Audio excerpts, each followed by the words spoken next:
আসার পর হঠাৎ করে প্রেশার অনেক উপরে উঠে গেছে, অসুস্থ হয়ে পড়ছি। ডাক্তার আসার পর এখানে প্রেশার মান হয়েছে 140-এর উপর চলে গেছে। দোয়া করবেন যেন কিছু সময় আলোচনা করতে পারি।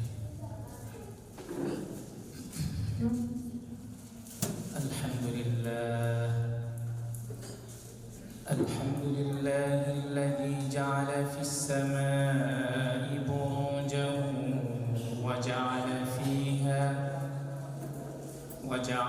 فيها سراجا وقمرا منيرا وهو الذي جعل الليل والنهار خلفة لمن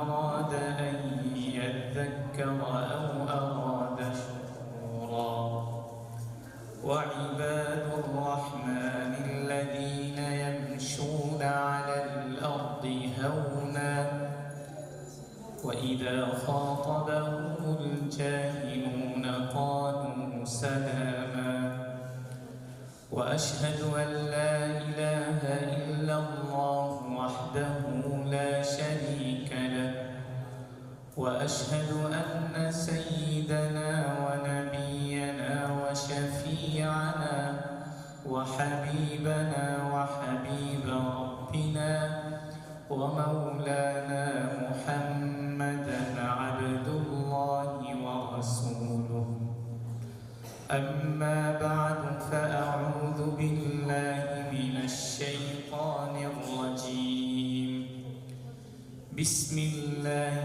الرحمن الرحيم قل هل يستوي الذين يعلمون والذين لا يعلمون إنما يتذكر أولو الألباب بسم الله الرحمن الرحيم الرحمن علم القرآن خلق الإنسان علمه البيان وقال تعالى إنما يخشى الله من عباده العلماء إن الله عزيز غفور إن الذين يتلون كتاب الله وأقاموا الصلاة وأنفقوا مما رزقناهم سرا وعلانية يرجون تجارة لن تبور وعن ابن عباس رضي الله تعالى عنهما قال رسول الله صلى الله عليه وسلم فقيه واحد أشد على الشيطان من 1000 عابد رواه الترمذي وعن أبي الدرداء رضي الله تعالى عنه قال سمعت رسول الله صلى الله عليه وسلم يقول إن الملائكة لتضع أجنحتها رضا لطالب العلم رواه أبو داود أو كما قال عليه الصلاة والسلام شرع محبة الشريف درد إبراهيم اللهم صل على محمد وعلى آل محمد كما صليت على إبراهيم وعلى آل إبراهيم إنك حميد مجيد اللهم بارك على محمد وعلى آل محمد كما باركت على إبراهيم وعلى آل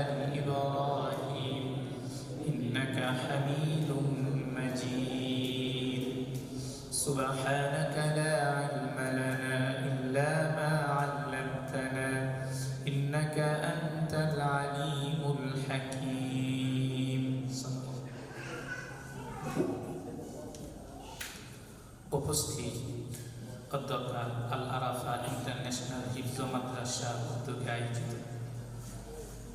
প্রথম বার্ষিক মাহফিল উস্তাদে ফজিলত উপলক্ষে আজকের এই মাহফিলের সম্মানিত উলামায়ে কেরাম ও সভাপতি অতিথিবৃন্দ, দেগার হযরত উলামায়ে কেরাম ও দূর দূরান্ত থেকে আগত বিভিন্ন এলাকার ধর্মপ্রাণ মুসলমান ভাইয়েরা, পর্দার আড়ালের মা ও বোনেরা, সর্বপ্রথম শুকরিয়া জ্ঞাপন করছি সেই মহান রব্বুল আলামিন, যে মহান রব্বুল আলামিন আমাকে এবং আপনাদেরকে এই রহমতি বরকতি জান্নাতি সুন্দর একটি পরিবেশে বসে, খোদার ঘর মসজিদে বসে কিছু সময় মাগরিবের পর থেকে নিয়ে এখন পর্যন্ত আলোচনা শ্রবণ করবার তৌফিক দান করেছেন। সেই জন্য সেই পাক ইলাহির দরবারে শুকরিয়া দান আওয়াজ করে নিয়ে আলহামদুলিল্লাহ। লাখ কোটি দুরুদ ও সালাম অবতীর্ণ হোক সে আখিরি পয়গম্বর হযরত মুহাম্মদ মুস্তাফা আহমদ মুস্তাফা শফিউল মুজতবা নবী মুহাম্মদুর রাসূলুল্লাহ সাল্লাল্লাহু আলাইহি ওয়াসাল্লামের উপর এবং তার আলো আওলাদগণের উপর। সবাই বলুন আল্লাহুম্মা আমিন। ওয়াজ করাও ইবাদত, ওয়াজ শোনাও ইবাদত, ঠিক কিনা? করনেওয়ালা আমলের নিয়তে ওয়াজ করবে আর শুননেওয়ালারা আমলের নিয়তে ওয়াজ শুনবে, ঠিক কিনা? যদি এক কান দিয়ে শোনা হয় অপর কান দিয়ে বের করে দেওয়া হয়, সেই ওয়াজ সেই নসিহতে কিছু লাভ হবে? লাভ হবে না। এই জন্য আমলের নিয়তে শুনতে হবে। আল্লাহ পাক আমাদেরকে আমলের নিয়তে ওয়াজ করার এবং শোনার তৌফিক দান করুন। আমি মহাগ্রন্থ আল কোরআন থেকে বেশ কয়েকটি আয়াতে কারিমা তেলাওয়াত করেছি এবং সরকার দো আলম নবী মুহাম্মদুর রাসূলুল্লাহ সাল্লাল্লাহু আলাইহি ওয়াসাল্লামের অসংখ্য হাদিস হতে কয়েকখানা হাদিস পাঠ করেছি। এই আয়াত এবং হাদিসকে সামনে রেখে কিছু সময় আলোচনা করার চেষ্টা করব ইনশাআল্লাহ। প্রথমে আয়াতগুলোর তর্জমা করব, হাদিসের তর্জমা করব, এর উপর ভিত্তি করে কিছু আলোচনা করব ইনশাআল্লাহ। আল্লাহ পাক কোরআনে কারিমে ইরশাদ করেন, قل هل يستوي الذين يعلمون والذين لا يعلمون إنما يتذكر أولو الألباب।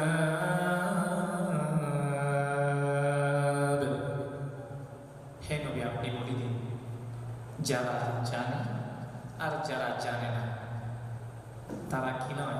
সমান নয়। তারা সমান? যারা জ্ঞানী আর যারা মূর্খ, যারা আলেম যারা সাধারণ মানুষ, তারা কি সমান? কখনো সমান নয়। ইন্নামা ইয়াতাযাক্কারু উলুল আলবাব, নিশ্চয়ই জ্ঞানীরাই উপদেশ গ্রহণ করে। কারা উপদেশ গ্রহণ করে? যারা জ্ঞানী তারাই উপদেশ গ্রহণ করে। আল্লাহ পাক আরেক জায়গায় বলেন, বিসমিল্লাহির রহমানির রহিম, রহমান আল্লামাল কুরআন খালাকাল ইনসান আল্লামাহুল বায়ান। রহমান পরম করুণাময় আল্লাহ, যিনি মানুষদেরকে এই কোরআন শিক্ষা দিয়েছেন। সুবহানাল্লাহ। খালাকাল ইনসান, যিনি মানুষদেরকে কি করেছেন? সৃষ্টি করেছেন। আল্লামাহুল বায়ান, যিনি মানুষদেরকে ভাষা শিক্ষা দিয়েছেন। সুবহানাল্লাহ। তা আল্লাহ তাআলা কোন পশু পাখিকে কি ভাষা শিক্ষা দিয়েছেন? পশু পাখি কথা বলতে পারে? আল্লাহ তাআলা কোন বানরকে কি ভাষা শিক্ষা দিয়েছেন? বানর কথা বলতে পারে? বানরকে কি কোরআন শিক্ষা দিয়েছেন? না। অতএব আশরাফুল মাখলুকাত, সৃষ্টির সারা জীব, সে মানুষকে আল্লাহ তাআলা সৃষ্টি করে তাদেরকে ভাষা শিক্ষা দিয়েছেন, কোরআন শিক্ষা দিয়েছেন। সুবহানাল্লাহ। অতএব যারা এই আয়াত থেকে বোঝা গেল, যারা বলে যে বানর যে মানুষ বানর থেকে রূপান্তরিত হয়ে এসেছে, নাউজুবিল্লাহ। এটার উপর যদি কেউ বিশ্বাস করে ইমান আনে, তার ইমান থাকবে না, ঠিক কিনা? এই দারিয়নের মতবাদকে যারা বিশ্বাস করবে, এটা একটি স্পষ্ট কুফরি মতবাদ, তার ইমান থাকবে না, নাউজুবিল্লাহ। আল্লাহ পাক আরেক জায়গায় বলেন, ইন্নামা ইয়াখশাল্লাহ মিন ইবাদিহিল উলামা ইন্নাল্লাহা আজিজুন গফুর। নিশ্চয়ই আল্লাহের বান্দা বান্দীদের মধ্য হতে, বান্দাদের মধ্য থেকে যারা হাক্কানি আলেম উলামা, তারাই আল্লাহকে সত্যিকার অর্থে কি করে? ভয় করে। সুবহানাল্লাহ। আলেমদের সম্মান অনেক উপরে, অনেক উচ্চাঙ্গে। ইন্নাল্লাযীনা ইয়াতলুনা কিতাবাল্লাহি ওয়া আকামুস সালাত ওয়া আনফাকু মিম্মা রাযাকনাহুম সিররান ওয়া আলানিয়াহ ইয়ারজুনা তিজারাতান লান তাবুর। নিশ্চয়ই যারা আল্লাহর কিতাব এ কোরআনকে তেলাওয়াত করে, ওয়া আকামুস সালাত নামাজ কায়েম করে, ওয়া আনফাকু মিম্মা রাযাকনাহুম এবং তাদেরকে যে সম্পদ অর্থ দেওয়া হয়েছে তার থেকে তারা গোপনে এবং প্রকাশ্যে কি করে? খরচ করে। ইয়ারজুনা তিজারাতান লান তাবুর, তারা যেন এমন একটি ব্যবসার আশা করতে পারে যেই ব্যবসা কখনো কি হবে না? লান তাবুর, ধ্বংস হবে না। সুবহানাল্লাহ।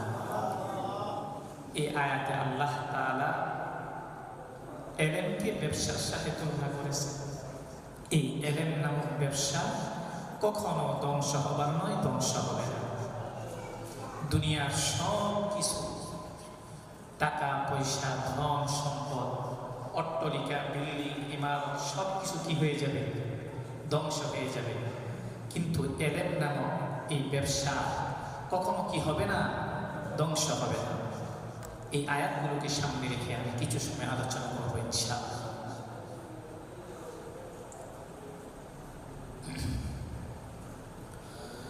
وعن عبد الله بن عباس وعن ابن عباس رضي الله تعالى عنهما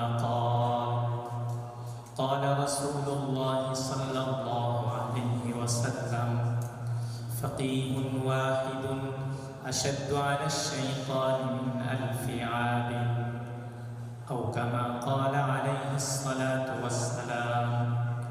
মুসলমান ভাইরা রে আমার, হযরত ইবনে আব্বাস রাদিয়াল্লাহু তাআলা আনহুমা থেকে বর্ণিত হাদিস তিনি বর্ণনা করেন, সরকারে দু আলম নবী মুহাম্মদুর রাসূলুল্লাহ সাল্লাল্লাহু আলাইহি ওয়াসাল্লাম বলেন, ফকিহুন ওয়াহিদুন, একজন ফকিহ, একজন আলেম, হক্কানি আলেম 1000 আবেদ অপেক্ষা অনেক শক্তিশালী, অনেক কঠিন। সুবহানাল্লাহ।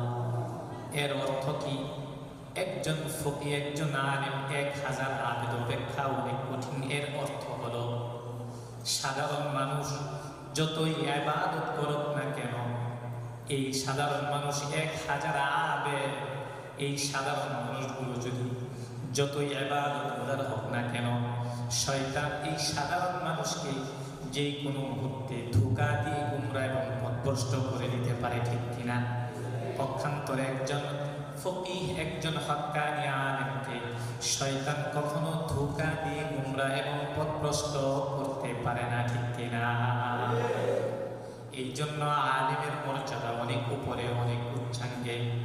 এমনি ভাবে আবু দাউদ শরীফের হাদিস, ওয়ান আবি দারদা রাদিয়াল্লাহু তাআলা আনহু قال سمعت رسول الله صلى الله عليه وسلم يقول إن الملائكة لتضع أجنحتها رضا لطالب العلم أو كما قال عليه الصلاة والسلام।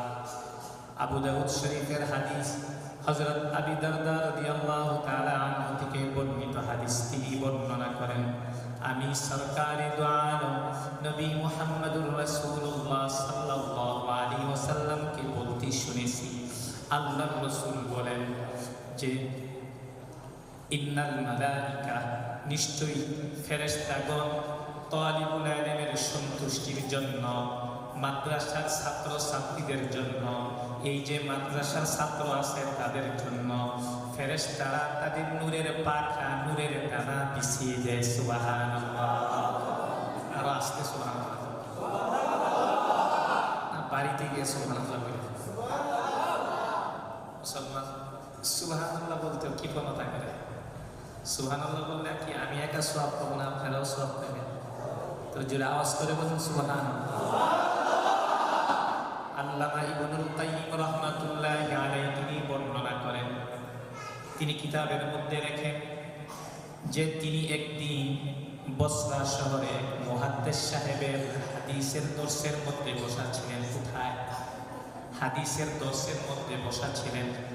এমত অবস্থায় মুহাদ্দিস সাহেব হাদিস বর্ণনা করতেছেন। ওরে ছাত্ররা, যারা মাদ্রাসার ছাত্র ছাত্রী, তাদের জন্য ফেরেশতারা তাদের নূরের ডানা, নূরের পাখা বিছিয়ে দেয়। যখন মুহাদ্দিস সাহেব এই হাদিস বর্ণনা করতেছিলেন, ওই দর্শের মধ্যে একজন মু'তাজিলা ব্যক্তি বসা ছিল। কি ব্যক্তি? মু'তাজিলা ব্যক্তি বসা ছিল। তখন ওই মু'তাজিলা ব্যক্তি ওই মুহাদ্দিস সাহেবকে ব্যঙ্গ করে, ক্রিটিসাইজ করে বলতে লাগলো, ও মুহাদ্দিস সাহেব, আপনি তো বলেছেন মাদ্রাসার ছাত্র ছাত্রীদের জন্য ফেরেশতারা তাদের নূরের পাখা, নূরের ডানা বিছিয়ে দেয়। আমি আগামীকালকে ওই সমস্ত ফেরেশতাদের নূরের পাখার মধ্যে আমি পা দিয়ে পিষিয়ে দিব। নাউযুবিল্লাহ। সঙ্গে সঙ্গে এই কথা বলার সঙ্গে সঙ্গে ক্রিটিসাইজ করে, ব্যঙ্গ করে এই কথা যখন বলল, ওই মু'তাজিলা ব্যক্তির পা অবশ্যই তার পায়ের মধ্যে পছন্দ ধরে গেল। নাউযুবিল্লাহ। অতএব হাদিসের সাথে বেয়াদবি করা যাবে না। এই হাদিসের দ্বারক বাহক আলেমের সাথেও বেয়াদবি করা যাবে না। আজকাল তো দেখা যায় আলেমের সাথে ক্রিটিসাইজ করে, ব্যঙ্গ রচনা করে কি নাই? সবাই না, কিছু কিছু মানুষ এরকম আছে কি নাই? ও মুসলমান, আলেমের সাথে বেয়াদবি করবা না। মরে নাও, কবরে যাও, ফেরেশতারা পিটাইয়া তক্তা বানিয়ে ফেলবে। সুতরাং আমরাও যদি আমাদের সন্তানদেরকে ইলমে দ্বীন শিক্ষা প্রদান করতে পারি, হাফেজে কোরআন বানাইতে পারি, তাহলে আল্লাহ তাআলা আমাদেরকে দুনিয়াও সম্মান দিবেন, পরকালেও জান্নাত দিবেন। সুবহানাল্লাহ। এই ইলম আবার দুই প্রকার। কয় প্রকার? বিরক্ত হইতেছেন? এই ইলম আবার দুই প্রকার। এক নম্বর ইলম হলো ইলমে দ্বীন। এই যে যারা শিখতেছে মাদ্রাসা, এই যে আল আরাফা মাদ্রাসা, যে আল আরাফা ইন্টারন্যাশনাল হিফজ মাদ্রাসা, এখানে যে কোরআন শিক্ষা দেওয়া হয়েছে, শরীয়তের বিধান শিক্ষা দেওয়া হয়েছে, এটা হলো ইলমে দ্বীন। এটাকে কি বলা হয়? ইলমে দ্বীন, শরীয়তের বিধান, যার দ্বারা সত্য, মিথ্যা, হক, বাতিল, কোনটি জায়েজ, কোনটি না জায়েজ, কোনটা সুদ, কোনটা ঘুষ, কোনটা হালাল, কোনটা হারাম, এগুলোর তারতম্য এই ইলম শিখা যায়। এগুলোকে বলা হয় ইলমে দ্বীন তথা শরীয়তের ইলম। এই ইলম শিক্ষা করা প্রতিটি নর নারীর উপর কি করা হয়েছে? ফরজ করা হয়েছে। এগুলি শিক্ষা দিয়ে তারপর আপনি আপনার সন্তানকে স্কুলে পড়ান, ভার্সিটিতে পড়ান, আপত্তি নেই। দ্বিতীয় প্রকারের ইলম হলো দুনিয়াবি ইলম, যেরকম রাষ্ট্রবিজ্ঞান, সমাজ বিজ্ঞান, খনিজ বিজ্ঞান, মৌল বিজ্ঞান, ভৌগোলিক বিজ্ঞান ইত্যাদি ইত্যাদি। এই দ্বিতীয় প্রকারের ইলম আপনি শিখতে পারেন, তবে সত্য হলো এই ইলমে দ্বীন শিক্ষা গ্রহণ করার পাশাপাশি এগুলো শিখতে হবে। এমন ইলম শিক্ষা গ্রহণ করা যাবে না যার দ্বারা মানুষের ঈমান ধ্বংস হয়ে যায়। এরকম ইলম আছে না? যেরকম অনেকে ইলম শিক্ষা গ্রহণ করে বলে যে মানুষ বানর থেকে রূপান্তরিত হয়েছে। নাউযুবিল্লাহ। এটা ডারউইনের মতবাদ। কেউ যদি বিশ্বাস করে তার কি থাকবে না? ঈমান থাকবে না। আবার এমন ইলমও শেখা যাবে না যে ইলম দ্বারা মুসলমানদের ইসলাম, তাহজিব, তামাদ্দুনকে ধ্বংস করে দেয়, অপসংস্কৃতির দিকে চলে যায়। এমন ইলমও শিক্ষা গ্রহণ করা যাবে না। যেমন গত কিছুদিন পূর্বে একটি ভিডিও ভাইরাল হয়েছিল, যে ভিডিওর মধ্যে দেখা যাচ্ছে যে একটি স্কুল কলেজের ভিতরে কিছু সংখ্যক শিক্ষক আর শিক্ষিকা তাদেরকে ট্রেনিং দেওয়া হচ্ছে। কিসের ট্রেনিং? ব্যাঙের নৃত্য, হাঁসের নৃত্য, সাইকেলের নৃত্য শেখানো হচ্ছে। ব্যাঙের নৃত্য করেও কোলা ব্যাঙ শুনেছি রাত্রি জুড়ে তাকে তুমি উচ্চ সুরে গেঙর গেঙর গ্যাং। এটা একটা শিক্ষা হলো। এটা শিখলে কি লাভ? শেখানো হচ্ছে হাঁসের নৃত্য, pack pack pack pack pack pack pack pack. এটা কি শিক্ষা? যে শিখলে কোনো সওয়াব হবে বা কোনো উপকার হবে? শেখানো হচ্ছে সাইকেলের নৃত্য। কি আপনারা কি দেখেন না সে ভিডিও? দেখছেন? সাইকেলের নৃত্য শেখানো হচ্ছে। কিসের নৃত্য? সাইকেলের নৃত্য। ট্রেন ট্রেন সাইকেল চালায়, ফেরিওয়ালা যায়, হারমোনি পোটলা বেছি বহু পয়সা পায়। আরে হারমোনি পোটলা বেছে বহু পয়সা পায়, এটা আমার, এটা কোনো শিক্ষা হইল? এই শিক্ষা দ্বারা জাতির কি উপকার? অপসংস্কৃতি শেখানো হচ্ছে।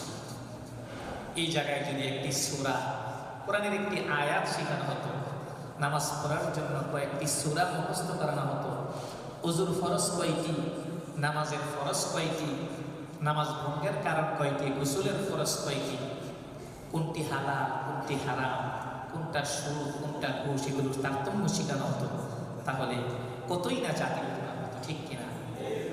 অতএব 90% মুসলমানদের দেশে এমন কোনো শিক্ষা সিলেবাস মুসলমানদের সন্তানের গার্ডিয়ানরা মেনে নিবে না, যেই শিক্ষা মুসলমানদের ঈমান তাহজিব তামাদ্দুনকে ধ্বংস করে দেয়, ঠিক কিনা? মুসলমান ভাইরা আমার, আপনি আপনার সন্তানকে স্কুলে পড়ান, ভার্সিটিতে পড়ান, কোনো আপত্তি নেই, কিন্তু শরীয়তের বিধান তাদেরকে প্রথমে শিক্ষা দিতে হবে। সমাজের মধ্যে আবার কিছু মানুষ আছে যারা এলেমের উপর সম্পদের গুরুত্ব বেশি দেয়। এরকম আছে না? না, আমি বলি বরং এলেমকে, জ্ঞানকে সম্পদের উপর গুরুত্ব বেশি দিতে হবে, ঠিক কিনা? আমার কথা বুঝতেছেন? সম্পদকে কি, টাকা পয়সাকে কি এলেমের উপর অগ্রাধিকার দিবেন, নাকি এলেমকে সম্পদের উপর অগ্রাধিকার দিবেন? কি উত্তর দেন না কেন? এলেমকে সম্পদের উপর গুরুত্ব দেওয়ার কয়েকটি কারণ রয়েছে। 1 নম্বর কারণ হলো এলেমকে সম্পদের উপর গুরুত্ব দেওয়া। আপনারা কি বিরক্ত হচ্ছেন? এলেমকে, তাহলে আমার কথার উত্তর দিয়ে দেবো, মাথায় মনে করবো যে আপনারা আমার কথা বুঝতেছেন না। আমার ভাষা, আমি তো বাংলাভাষী, তো বলতেছি না কেন? উত্তর দিন। এলেমকে সম্পদের উপর গুরুত্ব দেওয়ার 1 নম্বর কারণ, এলেম হলো আম্বিয়া কেরামদের মিরাস। কাদের মিরাস? আম্বিয়া কেরামদের, নবীগণের মিরাস। আর সম্পদ, টাকা পয়সা, এগুলো হলো হামান, কারণ, ফেরাউনের মিরাস, ঠিক কিনা? 2 নম্বর কারণ হলো এলেমকে সম্পদের উপর গুরুত্ব দেওয়ার 2 নম্বর কারণ, এলেম অর্জিত হলে মানুষের বন্ধু বাড়ে। কি বাড়ে? বন্ধু বাড়ে। আর সম্পদ অর্জিত হলে মানুষের শত্রুতা বাড়ে, ঠিক কিনা? মিলান মিলান, সমাজের সাথে মিলান কথাগুলো, ঠিক কিনা? 3 নম্বর কারণ, এলেম চুরি হওয়ার ভয় নেই। কারণ এলেম কি কেউ চুরি করতে পারবে? কিন্তু সম্পদ চুরি হওয়ার ভয় রয়েছে, এর কোনো নিরাপত্তা নেই, ঠিক কিনা? 4 নম্বর কারণ, এলেম হলো বক্ষস্থ নূর। যে কোনো এলেমই তার বুকের মধ্যে সে বেঁধে রেখেছে। এলেম হলো বক্ষস্থ নূর, ব্রেনে বেঁধে রেখেছে। সে যেখানে যাবে সঙ্গে নিয়ে যেতে পারবে, ঠিক কিনা? পক্ষান্তরে সম্পদ যেখানে খুশি সেখানে নিতে পারবেন না। চোর ডাকাত ছিনতাইকারীরা ছিনতাই করে নিয়ে যাবে। 5 নম্বর কারণ, এলেমকে সম্পদের উপর গুরুত্ব দেওয়ার 5 নম্বর কারণ হলো এলেম মানুষকে হেফাজত করে, আর পক্ষান্তরে সম্পদ মানুষকে হেফাজত করতে হয়। 6 নম্বর কারণ, এলেম যত খরচ করা হয় তত কি, যত গবেষণা করে মানুষ তত বাড়তে থাকে না? তার গবেষণার বৃদ্ধি, পরিধি তত বাড়তে থাকে।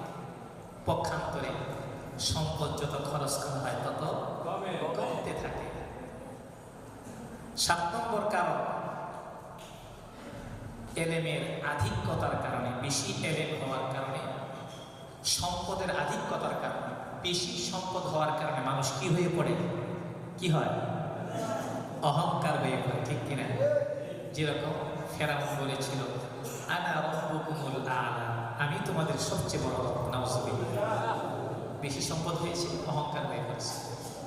পক্ষান্তরে এলেমের আধিক্যতার কারণে, বেশি এলেম, বড় আলেম হলে মানুষ বিনয়ী হয়। সত্যিকারের বড় আলেম হলে মানুষ কি হয়? বিনয়ী হয়। যেরকম সরকারে দু আলম, সরকারে দু জাহান নবী মুহাম্মদুর রাসূলুল্লাহ সাল্লাল্লাহু আলাইহি ওয়াসাল্লাম বেশি এলেম হওয়ার কারণে তিনি বলেছিলেন, মা আবাদনাকা হাক্কা ইবাদাতি ওয়া মা আরাফনাকা হাক্কা মারিফাতি। সুবহানাল্লাহ। ওগো আল্লাহ, আল্লাহ রাসূল বলতেছেন, ওগো আল্লাহ, যতটুকু তোমার মারিফত, তোমাকে চেনা দরকার ছিল, আমি ততটুকু তোমাকে চিনতে পারি না। যতটুকু তোমার ইবাদত করা দরকার ছিল, আমি ততটুকু তোমার ইবাদত করতে পারি না। আল্লাহ রাসূলের মতো রাসূল এরকম কথা বলেছে। সুবহানাল্লাহ। এলেম মানুষকে কি করে তোলে? বিনয়ী করে তোলে। সুবহানাল্লাহ। এই কয়েকটি কারণে এলেমকে সম্পদের উপর গুরুত্ব বেশি দিতে হবে। আবার সমাজের মধ্যে কিছু কিছু লোক এমন আছে যারা বলে, এই সমস্ত এলেম কালাম এগুলি শিখা লাভ নাই। টাকা পয়সা হলে বাঘের চোখও কিনতে পাওয়া যায়, টাকা পয়সা হলে বাঘের দুধও কিনতে পাওয়া যায়। সমাজের মধ্যে এরকম লোক আছে কিনা? আমি বলি, এটা একটি ধোঁকাবাজি, মিথ্যা, প্রতারণামূলক কথা। মুসলমান ভাইরা আমার, টাকা হলে বাঘের দুধও কিনতে পাওয়া যায়, টাকা হলে বাঘের, অনেকে বলে বাঘের চোখও কিনতে পাওয়া যায়। আমি বলি এটা একটি ধোঁকাবাজি, মিথ্যা, প্রতারণামূলক কথা। টাকা হলে আপনি বাজার থেকে চশমা কিনে আনতে পারবেন, কিন্তু দৃষ্টিশক্তি, চক্ষু কিনে আনতে পারবেন না। টাকা হলে আপনি বাজার থেকে বই পুস্তক কিনে আনতে পারবেন, কিন্তু জ্ঞান কিনে আনতে পারবেন না। টাকা হলে আপনি বাজার থেকে গোলাম বান্দি, কাজের লোক কিনে আনতে পারবেন, কিন্তু নেককার সন্তান কিনে আনতে পারবেন না। টাকা হলে আপনি বাজার থেকে ঔষধপত্র কিনে আনতে পারবেন, কিন্তু সুস্থতা কিনে আনতে পারবেন না, ঠিক কিনা? টাকা হলে আপনি বাজার থেকে চুলের জন্য কলম কিনে আনতে পারবেন, কিন্তু যৌবন কিনে আনতে পারবেন না। ও মুসলমান, টাকা হলে যদি সব কিছু কিনতে না পাওয়া যায়, ওই টাকা কি হাসরের ময়দানে কাজে আসবে নাকি? না। এই জন্যই তো আমার আল্লাহ কোরআনে কারীমের মধ্যে বলেছেন, ইয়াউমা লা ইয়ানফাউ মালুন ওয়ালা বানুন ইল্লা মান আতাল্লাহা বিকলবিন সালিম। হাসরের ময়দান, যেদিন টাকা পয়সা, ধন সম্পদ, ছেলে সন্তান কিছুই কাজে আসবে না, ইল্লা মান আতাল্লাহা বিকলবিন সালিম। কিন্তু যে ব্যক্তি আলোকিত হৃদয় নিয়ে আসবে, এলেম অর্জিত করে আসবে, সেটাই কাজে আসবে। এই জন্যই তো আল্লাহ তাআলা বলেন, কুল হাল ইয়াস্তাউইল্লাযীনা ইয়া'লামুনা ওয়াল্লাযীনা লা ইয়া'লামুন। যারা জানে আর যারা জানে না, যারা আলেম আর যারা মূর্খ, তারা কিন্তু সমান নয়। ওমা ইয়াস্তাউইল আ'মা ওয়াল বাসীর। অন্ধ ব্যক্তি আর যার দৃষ্টিশক্তি আছে, এই দুই ব্যক্তি যেরকম সমান নয়। ওমা ইয়াস্তাউইল আহইয়া ওয়ালাল আমওয়াত। জীবিত ব্যক্তি আর মৃত ব্যক্তি যেরকম সমান নয়। ওয়ালাল যুলুমাত ওয়ালান নূর। আলো আর অন্ধকার যেরকম সমান নয়। লা ইয়াস্তাউই আসহাবুন নারি ওয়া আসহাবুল জান্নাহ। জান্নাতবাসী আর জাহান্নামবাসী কি সমান নাকি? তারা যেরকম সমান নয়, ঠিক তদ্রূপ যারা আলেম আর যারা সাধারণ মানুষ, তারাও সেরকম সমান নয়, ঠিক কিনা? এই জন্য আলেমের মর্যাদা অনেক উপরে। এই জন্য আমি সব জায়গায় বলি যে আপনি আপনার সন্তানকে এলমে দ্বীন শিক্ষা প্রদান করেন। এই যে আজকে এই যে হাফিজে কোরআন, আলেম, এই হাফিজ হয়েছে, সে আলেম হবে ইনশাআল্লাহ। এই আলেমের মর্যাদা আল্লাহ পাকের নিকট অনেক উপরে, অনেক উচ্চাঙ্গে। আমি সব জায়গায় এই দাওয়াত দিয়ে থাকি, যাদের একের অধিক সন্তান আছে, সবার কি একটি সন্তান, কারো দুটি, কারো চারটি, কারো পাঁচটি, যাদের একের অধিক সন্তান আছে, একটি সন্তানকে হাফেজ আলেম বানাবেন। পারবেন তো ইনশাআল্লাহ? কারণ একটি সন্তানকে আপনি হাফেজ আলেম বানাবেন, এই সন্তান, এই যে হাফেজ কোরআন হয়েছে আল আরাফা ইন্টারন্যাশনাল মাদ্রাসা থেকে, এই সন্তান বা যারা হাফেজ হবে, আলেম হবে, এই সন্তান আপনার মৃত্যুর পর আপনার তার বাবার জানাজা পড়াবে, তার মার জানাজা পড়াবে, তার নানা নানি, দাদা দাদির জানাজা পড়াবে, চাচা চাচির জানাজার নামাজ পড়াবে। সুবহানাল্লাহ। এখন বুঝে আসবে, হাসরের ময়দানে উঠলে বুঝে আসবে। তখন বুঝে আসবে কিছুই লাভ হবে, লাভ হবে, লাভ হবে না। আপনার মৃত্যুর পরে সন্তান আপনার জন্য দোয়া করবে, রব্বির হামহুমা কামা রাব্বায়ানি সগীরা। এই জন্য বলি, যাদের একের অধিক সন্তান আছে, একটি সন্তানকে আপনি হাফেজ কোরআন বানান, আলেম বানান। আর যারা, যে সমস্ত বাবা মারা আপনি আপনার সন্তানকে হাফেজ কোরআন আলেম না বানাবেন, ওই বাবাদেরকে বলবো, আপনি আপনার সন্তানকে স্কুলে পড়ান, ভার্সিটিতে পড়ান, আমার কোনো আপত্তি নাই, কিন্তু ওই শিক্ষার পাশাপাশি আপনি আপনার সন্তানকে শরীয়তের বিধান, 5 ওয়াক্ত নামাজ শিক্ষা দিন। আপনি আপনার সন্তানকে ওযুর ফরজ কয়টি, নামাজের ফরজ কয়টি, গোসলের ফরজ কয়টি, নামাজ ভঙ্গের কারণ কয়টি, কোনটি সুদ, কোনটি ঘুষ, কোনটি হালাল, কোনটি হারাম, এগুলোর তারতম্য শিক্ষা দিন। আপনার সন্তান যেহেতু সকালবেলা স্কুলে চলে যায়, সন্ধ্যাবেলা আসরের পরে, মাগরিবের পরে, এশার পরে আপনার পার্শ্ববর্তী মাদ্রাসায় আল আরাফা ইন্টারন্যাশনাল মাদ্রাসার মক্তব বিভাগের হুজুরের কাছে পাঠাই দিন, হেফজাখানা হুজুরের কাছে পাঠাই দিন। আপনার সন্তান পাশাপাশি কোরআন শিখবে, নামাজ পড়ার জন্য কয়েকটি সূরা মুখস্থ। আজকাল তো আমরা আমাদের সন্তানদেরকে হাফেজে কোরআন আলেম বানাতে চাই না, আল আরাফা ইন্টারন্যাশনাল মাদ্রাসায় দিতে চাই না। মনে করি হাফেজে কোরআন হলে, আলেম হলে না জানি অভাবের কারণে কষ্ট করি, এরকম মন মানসিকতার লোক আছে কিনা এই সমাজে? আছে। এই জন্য তারা কি করে, তাদের সন্তানদেরকে বড় বড় অ্যাডভোকেট, ইঞ্জিনিয়ার, যে আমার পূর্ববর্তী মাওলানা সাহেব বলে গেছে, বড় বড় ইঞ্জিনিয়ার, বড় বড় ব্যারিস্টার, বড় বড় ডক্টর ফ্রান্স, কানাডা, ইউরোপ, আমেরিকায় পাঠিয়ে দেয় বড় বড় আইনজীবী হওয়ার জন্য, ব্যারিস্টার হওয়ার জন্য। ঠিক কিনা? কি উদ্দেশ্যে? একটি সার্টিফিকেট নিয়ে আসবে, লক্ষ টাকা দামে চাকরি করবে, এই আশায়। ঠিক কিনা? মুসলমান, আপনি যদি আপনার সন্তানকে ওই শিক্ষার পাশাপাশি শরীয়তের বিধান শিক্ষা না দেন, এই সন্তান হাসরের ময়দানে আল্লাহর আদালতে আপনার বিরুদ্ধে নালিশ করবে। নাউজুবিল্লাহ। মেয়ে বলবে, ওগো আল্লাহ, আমার বাবা মা আমাকে পর্দার সাথে চলার জন্য বাজার থেকে বুরকা খরিদ করে এনে দেয়। ছেলে বলবে, ওগো আল্লাহ, আমার বাবা মা আমাকে বড় বড় অ্যাডভোকেট, ইঞ্জিনিয়ার, ব্যারিস্টার, আইনজীবী বানানোর জন্য লন্ডন, কানাডা, ইউরোপ, ফ্রান্স, আমেরিকায় পাঠিয়েছিল, ইউরোপে পাঠিয়েছিল, কিন্তু শরীয়তের বিধান 5 ওয়াক্ত নামাজ শিক্ষা দেয়নি। কোনটি হালাল, কোনটি হারাম, এগুলোর তারতম্য শিক্ষা দেয়নি। কোনটা সুদ, কোনটি ঘুষ, এগুলোর তারতম্য শিক্ষা দেয়নি। ওযুর ফরজ কয়টি শিক্ষা দেয়নি। নামাজ ভঙ্গের কারণ কয়টি, এটাও শিক্ষা দেয়নি। নামাজ পড়ার জন্য কোরআন শিক্ষা দেয়নি, কয়টি সূরাও মুখস্থ করায়নি। ওগো আল্লাহ, আজকে যে বাবা মার কারণে আমাকে জাহান্নামে যাইতে হইতেছে, আমি চাই ওই বাবা মার বুকে পা দিয়ে জাহান্নামে নিক্ষিপ্ত হতে। নাউজুবিল্লাহ। আপনার সন্তান আপনার বিরুদ্ধে আল্লাহর আদালতে নালিশ করবে। কাজী, যাদের একের অধিক সন্তান আছে, একটি সন্তানকে হাফেজ আলেম বানাবেন তো ইনশাআল্লাহ। আর যাদের স্কুল কলেজে পড়ে সন্তানের, ওই সন্তানগুলোকে ওই শিক্ষার পাশাপাশি বক্তব্যের শিক্ষকের কাছে পাঠিয়ে দেবেন আপনার পার্শ্ববর্তী স্কুলের, পার্শ্ববর্তী মাদ্রাসায়।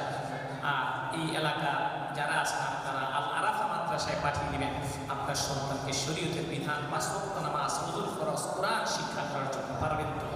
আল্লাহ পাক আমাদেরকে, আমাদের সন্তানদেরকে ইলমে দ্বীন শিক্ষা প্রদান করার তৌফিক দান করুন। নাফা'নি বিল্লাহি ওয়া ইয়্যাকুম বিল কুরআনিল আযীম ওয়া বিসুন্নতি নবিয়্যিল কারীম সাল্লাল্লাহু আলাইহি ওয়াসাল্লাম। আস্তাগফিরুল্লাহ লি ওয়া লাকুম ফাস্তাগফিরু ইন্নাহু গফুরুর রহিম। সবাই আস্তাগফিরুল্লাহ আস্তাগফিরুল্লাহ লা হাওলা ওয়া লা কুওয়াতা ইল্লা বিল্লাহ। আল্লাহুম্মা আনতাস সালাম রব্বানা যালামনা আনফুসানা ওয়া ইন লাম তাগফির লানা ওয়া তারহামনা লানাকুনান্না মিনাল খাসিরিন। রব্বিরহামহুমা কামা রাব্বায়ানি সগীরা রব্বিরহামহুমা কামা রাব্বায়ানি সগীরা। আয় রব্বে কারীম, আল আরাফা ইন্টারন্যাশনাল হিফজ মাদ্রাসা কর্তৃক আয়োজিত দস্তারবন্দি উপলক্ষে আজকের এই ইসলামী সম্মেলন, আল্লাহ তুমি এই সম্মেলনকে তুমি কবুল করে নাও। এখানে যারা উপস্থিত হয়েছে তাদেরকে তুমি কবুল করে নাও। আমাদের মা বাপ, দাদা দাদি, নানা নানি, ফুফু কাকু, শ্বশুর শাশুড়ি, স্ত্রী, বাল বাচ্চা, ভাই বেড়াদারা, স্বজন দুর্নীতি যারা বেঁচে আছে সবাইকে তুমি মাফ করে দাও। যারা অসুস্থ তাদেরকে সুস্থতা দান করো, যারা অভাবী তাদের অভাবকে দূর করে দাও, যারা ঋণী তাদেরকে ঋণ থেকে মুক্ত করো, যারা বিপদে আছে তাদেরকে বিপদ থেকে উদ্ধার করো মাওলা, যারা অসুস্থ তাদেরকে সুস্থতা দান করো মাওলা। আল্লাহ এই মাদ্রাসাকে তুমি কবুল করে দাও। এই মাদ্রাসার মুহতামিম কমিটিবৃন্দ, এলাকাবাসী সকলকে তুমি কবুল করে দাও। অত্র এলাকার মুর্দেগান যারা কবরে সাহিত্য আছে সকলের কবরকে তুমি মাফ করে দাও। হ্যাঁ আল্লাহ, অনেকে তার বাবা মাকে নিজের হাতে কবরে সাহিত্য করেছে মাওলা। হ্যাঁ আল্লাহ, তুমি সকলকে তুমি মাফ করে দাও। যারা অসুস্থ তাদেরকে সুস্থতা দান করো মাওলা। আয় রব্বে কারীম, এই এলাকার মধ্যে তোমার রহমত বর্ষণ করো মাওলা। আয় রব্বে কারীম, আমাদের সন্তানগুলোকে ইলমে দ্বীনের ইলম শিক্ষা দেওয়ার তৌফিক দান করো মাওলা। যারা স্কুল কলেজে পড়ে তাদেরকে শরীয়তের বিধান শিক্ষা দেওয়ার মন মানুষকে তৈরি করে দাও মাওলা। আমাদের দেশকে তুমি শান্তিময় করে তোলো মাওলা। সকল সমস্ত বিপদ আপদ বালা মুসিবত হইতে এই দেশকে তুমি হেফাজত করো মাওলা। আমাদের সন্তানদেরকে নামাজি বানায় দাও মাওলা। সুবহানা রাব্বিকা রাব্বিল ইজ্জাতি আম্মা ইয়াসিফুন ওয়া সালামুন আলাল মুরসালিন ওয়ালহামদুলিল্লাহি রাব্বিল আলামিন।